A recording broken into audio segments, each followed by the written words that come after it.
નમસ્તે વિદ્યાર્થી મિત્રો, છેલ્લા લેક્ચરમાં પ્રચલ સમીકરણનું વિકલન કઈ રીતે મેળવી શકાય એવા દાખલાઓ ગણ્યા. એ ઉપરાંત સ્વાધ્યાય 5.6 માં જો આગળ દાખલા ગણીએ તો કે જે પ્રચલ સમીકરણ x અને y સ્વરૂપમાં આપ્યા હોય અને જે અંદર ચલ હોય એની સાપેક્ષમાં બંનેનું વિકલન કરવું પડે અને એને આધારે પછી dy/dx મેળવી શકાય.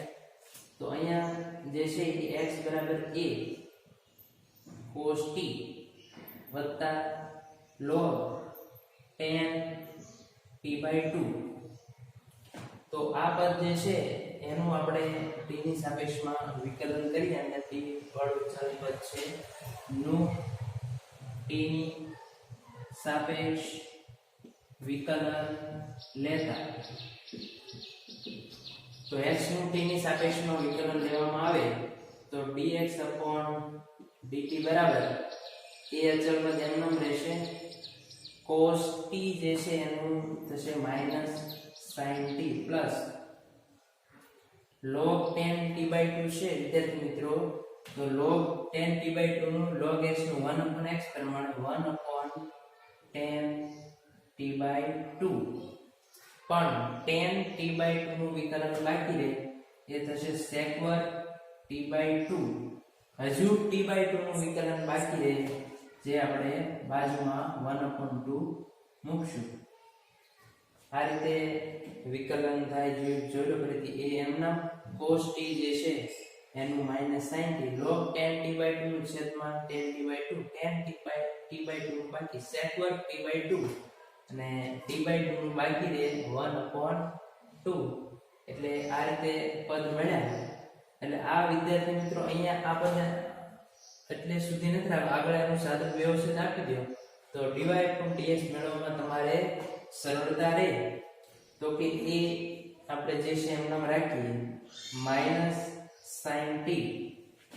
વિદ્યાર્થી મિત્રો અહીંયા જે છે એ આપણે tan t/2 જે છે એને આપણે લખી શકાય sin t/2 cos t/2 અને sec વર્ગને છેદમાં લઈ જાઓ તો cos વર્ગ t/2 થાય. sec વર્ગને છેદમાં લઈ જાઓ તો cos વર્ગ t/2 થાય અને 1/2 તો છે. તો અહીંયા સાદું જોવામાં આવે વિદ્યાર્થી મિત્રો તો cos t/2 જે છે ઉડી જાય તો એ -sin t જોઈ લો. અહીંયા ફરીથી tan t/2 નું sin ના છેદમાં cos લખીએ કે sec વર્ગને છેદમાં લઈ જાવ તો cos વર્ગ થઈ જાય અને 1/2 તો છે એટલે એક cos ઉડી જાય, વધે 2 વધે sin t/2 વધે cos t/2 વધે પ્લસ 1 ના છેદમાં 2 sin t/2 cos t/2. હવે એ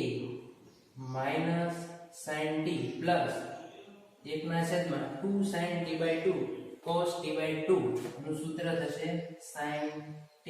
જો આ સૂત્ર તમને ખાસ આવડવા જોઈએ. હવે લસા લઈએ તો sin t લસા તરીકે અહીંયા આવશે તો -sin વર્ગ t વત્તા 1 છેદમાં sin t.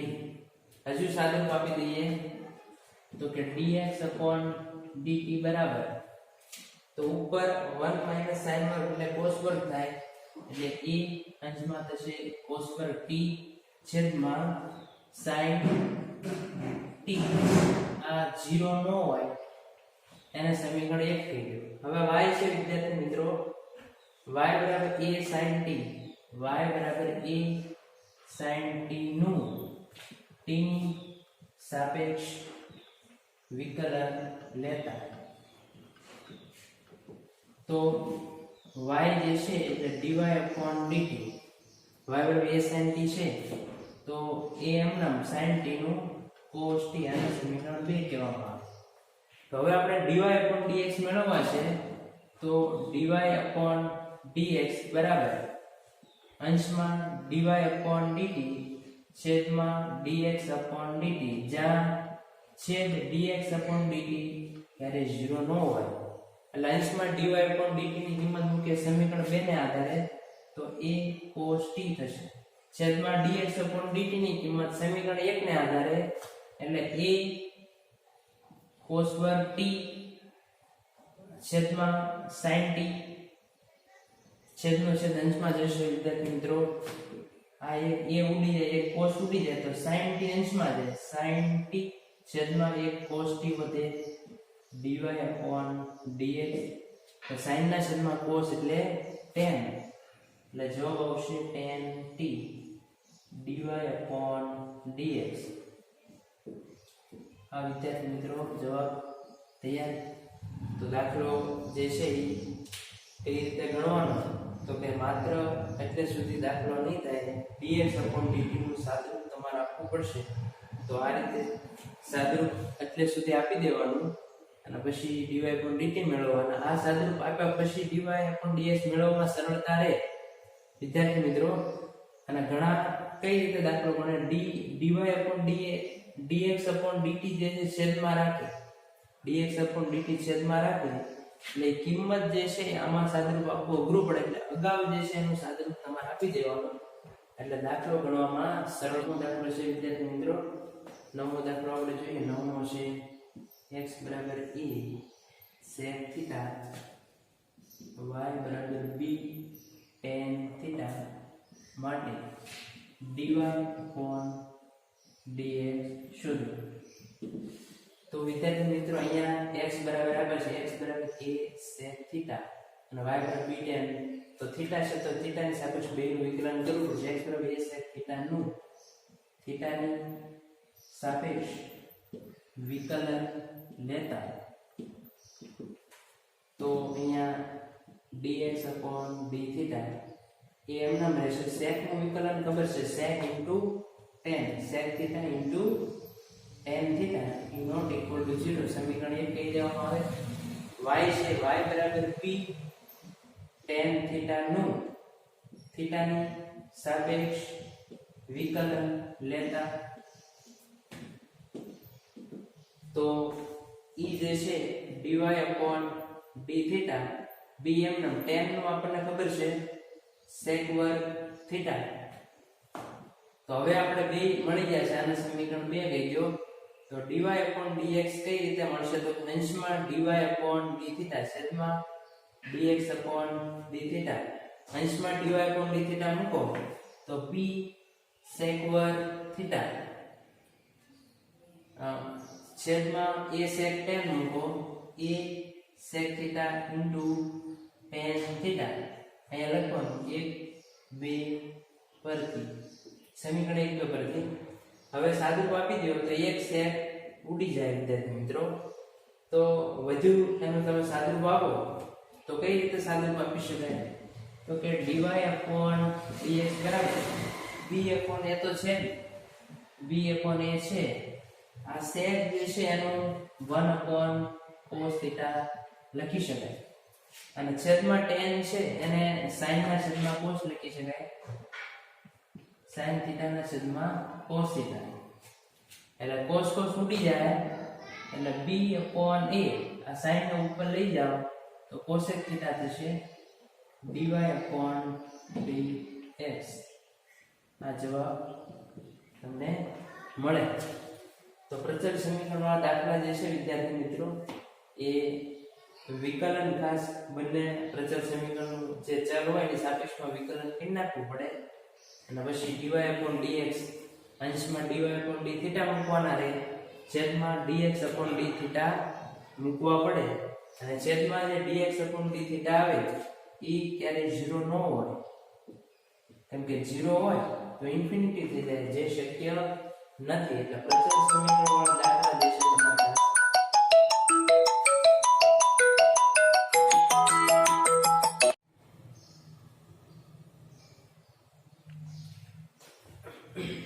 દસમો દાખલો જોઈએ વિદ્યાર્થી મિત્રો x બરાબર a cos theta વત્તા theta sin theta y બરાબર a sin theta minus theta cos theta વિદ્યાર્થી મિત્રો આ ગઈ બોર્ડમાં 2020 માર્ચ 2020 માં આ દાખલો પૂછાણો હતો પણ dy upon dx નહીં t2 y upon dx વર્ગ બીજું વિકલન કઈ રીતે મેળવી શકાય એ રીતે દાખલો પૂછાણો હતો આગળનો પોઈન્ટ આપણે દ્વિતીય વિકલિત આધારિત છે ત્યારે ચર્ચા કરીશું બીજું વિકલન કઈ રીતે મેળવી શકાય તો અહીંયા x જે છે x બરાબર a cos થીટા વત્તા થીટા sin થીટા નું થીટાની સાપેક્ષ વિકલન લેતા જો આમાં ચલ થીટા છે એટલે થીટાની સાપેક્ષમાં વિકલન કરવું પડે એટલે dx d થીટા એ એમ નામ રહેશે cos નું માઈનસ sin થીટા.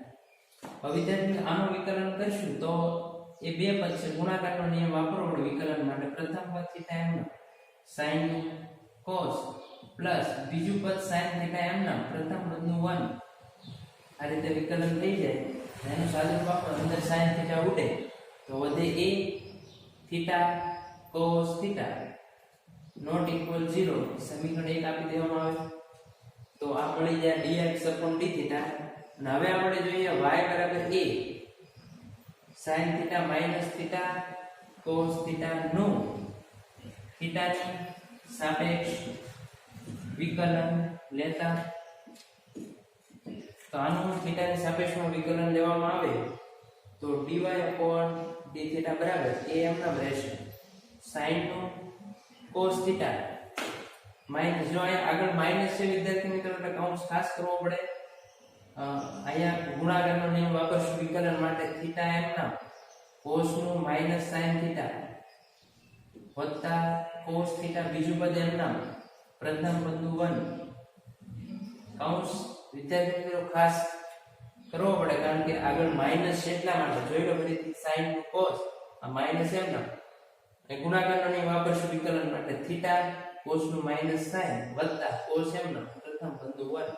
હવે અંદર વ્યવસ્થિત સાદુરૂપ આપી દો a cos થીટા માઈનસ અંદર આપો minus minus plus plus theta sin theta આ માઈનસ અહીંયા આપવામાં આવે તો માઈનસ cos થીટા ઉડી જાય એટલે વધે a થીટા sin થીટા આ તમને મળે dy d થીટા. સમીકરણ 2 સમીકરણ 1 અને 2 મળી ગયા તો હવે આપણે dy dx કઈ રીતે તો અંશમાં dy d થીટા છેદમાં dx d થીટા પણ છેદ dx d થીટા ક્યારે શૂન્ય ન હોય એટલે અંશમાં dy d થીટા મૂકવામાં આવે તો a થીટા sin થીટા છેદમાં dx d થીટા મૂકવાના છે a થીટા cos થીટા તો a ઉડી જાય થીટા ઉડી જાય sin ના છેદમાં cos એટલે tan થીટા જે મળ્યા dy dx. તો વિદ્યાર્થી મિત્રો dy dx તમને મળી ગયા તો અહીંયા દાખલો પૂરો થઈ જાય. પણ જે આપણે માર્ચમાં પૂછાણો હતો દાખલો એમાં આવું માંગ્યું હતું માર્ચ 2020 માં દાખલો પૂછાણો હતો તો d2 y dx વર્ગ બીજું વિકલન જે પ્રથમ વિકલન મળે એના અંદર બીજું વિકલન મેળવવાનું tan નું શું થાય sec વર્ગ થીટા.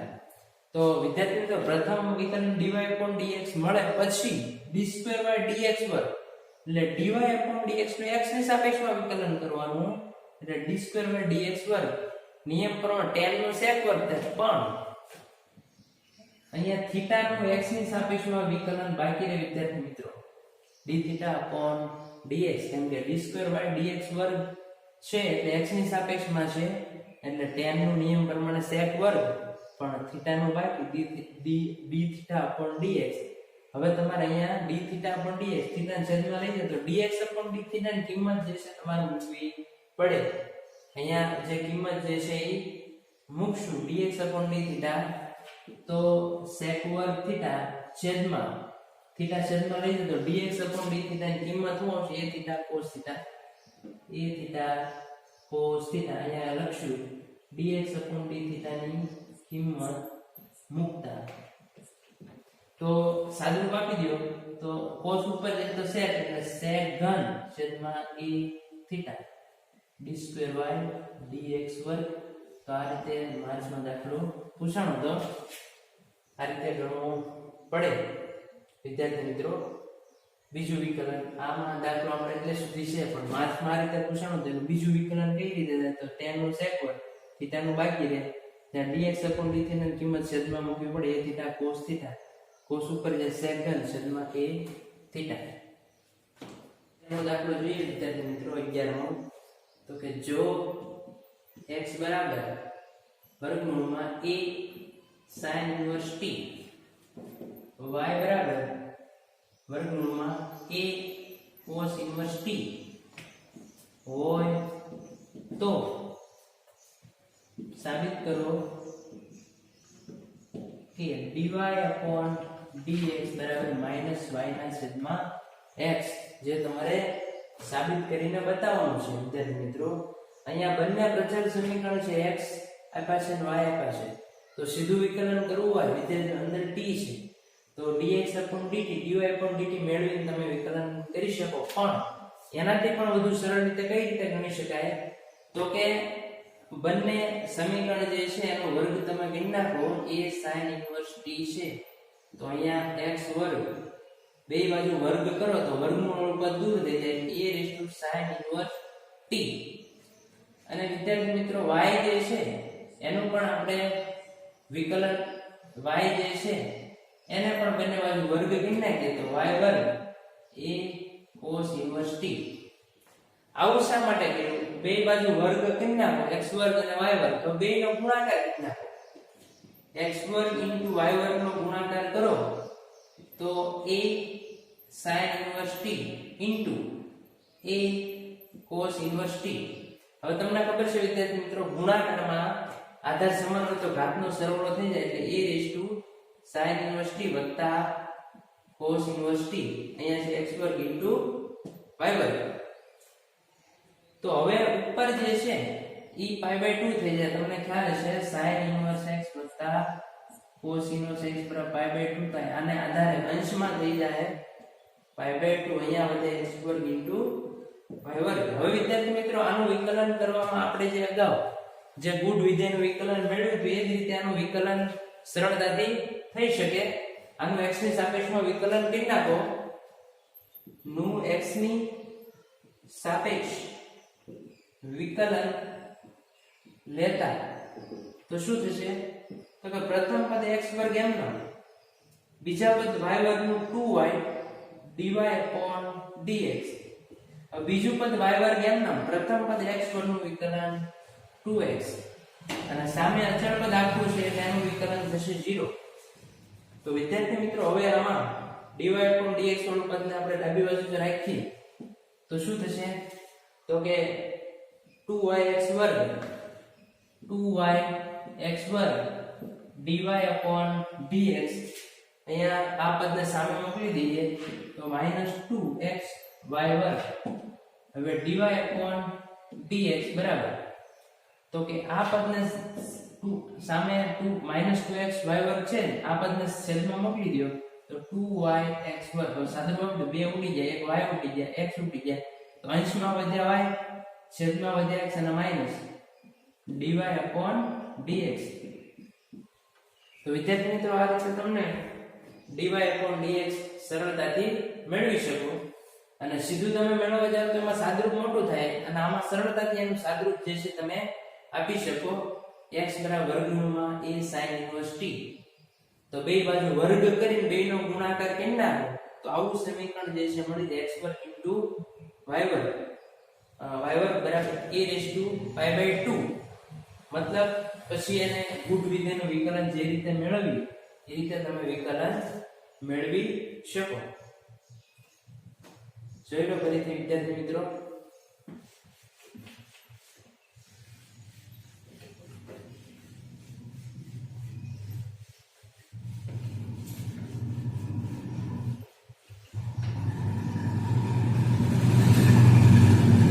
દાખલો ગણવા માટે વિદ્યાર્થી મિત્રો ગણજો ખાસ છે. જો x raised to 2/3 વત્તા y raised to 2/3 બરાબર a raised to 2/3 હોય તો dy upon dx શોધો. તો વિદ્યાર્થી મિત્રો આ દાખલો તમારે ગણવો હોય, dy upon dx મેળવવાના છે તો ગુણ વિધેયનું વિકલન જે રીતે મેળવે એ જ રીતે આપણે વિકલન અહીંયા કરી નાખો જવાબ તૈયાર થઈ જાય. અહીંયા ઘાત x ની સાપેક્ષમાં વિકલન કરો, ઘાત આગળ આવે એક ઘાત ઘટી જાય, અહીંયા ઘાત આગળ એક ઘાત ઘટી જાય પણ y છે એટલે dy upon dx મૂકો આપણે સામે 0 એટલે dy upon dx ને તમે સૂત્રનું કરતા બનાવી દો એટલે જવાબ જે છે તૈયાર થઈ જાય.